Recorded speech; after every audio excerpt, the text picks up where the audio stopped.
Russia's two strongest armies destroyed themselves by talking too much. August 1914, the Russian Empire launches its most ambitious offensive of the Great War, a massive two-pronged invasion of East Prussia with over 230,000 men. On paper, this should have been Germany's nightmare. While their main forces were locked in the race to Paris, the Eastern Front lay practically defenseless. General Pavel Rennenkampf's First Army storms across the border from the northeast. General Alexander Samsonov's Second Army advances from the south. The plan? A classic pincer movement, two powerful jaws closing around the scattered German Eighth Army. If successful, Russian forces would control East Prussia within weeks, opening a direct path to Berlin. Here's the catch. These two massive armies needed constant coordination to avoid colliding with each other, and in 1914, that meant radio. Okay, zoom out to the bigger picture. Russia's military had embraced wireless telegraphy as the solution to command and control across vast distances. No more waiting for couriers on horseback or fragile telephone lines that artillery could sever.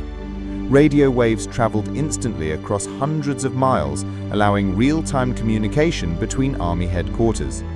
But radio waves don't respect borders. Every transmission broadcast into the air could be intercepted by anyone with the right equipment. The Russians, confident in their numerical superiority, transmitted their operational orders in plain Morse code. No encryption, no codes, just raw intelligence floating through the ether. On the German side, Colonel Max Hoffmann had established a network of listening posts across East Prussia. German operators, many of whom spoke fluent Russian, monitored enemy frequencies around the clock. What they discovered was extraordinary. Complete Russian battle plans, troop movements, and timetables, delivered fresh from enemy headquarters. Hold that thought, this wasn't just tactical intelligence.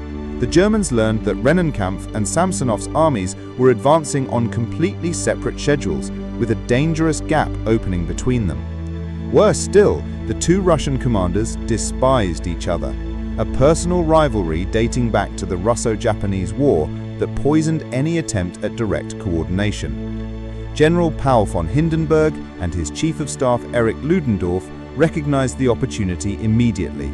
Instead of retreating deeper into Prussia, they would exploit the gap between Russian armies with a devastating counter-maneuver. August 26th, the trap springs.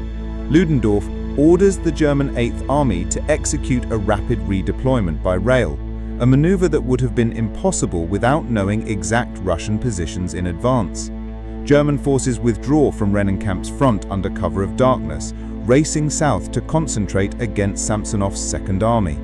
The result?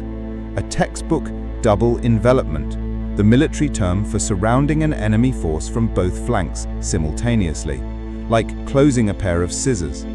Samsonov's army, still advancing according to its original timetable, walked directly into a collapsing pocket. By August 30th, the Russian Second Army had ceased to exist. Over 90,000 soldiers captured, 30,000 dead or wounded, and Samsonov himself, overwhelmed by the disaster, disappeared into the East Prussian forests, where he took his own life. The counterintuitive reality? Tannenberg wasn't won by superior German tactics or battlefield prowess. It was decided before the first shot was fired, in the quiet listening posts where operators transcribed Russian radio traffic. The stronger side defeated itself through careless communication, a reminder that in warfare, information often trumps raw power. This forgotten dimension of Tannenberg reveals something profound about conflict itself. The side that guards its signals usually controls the outcome. Whether in war, business, or politics, those who protect their decision-making processes while penetrating their opponents hold the ultimate advantage. If you found this deep dive into military intelligence fascinating, hit that like button, subscribe to Clash and Consequence, and ring the notification bell for more untold stories from history's battlefields.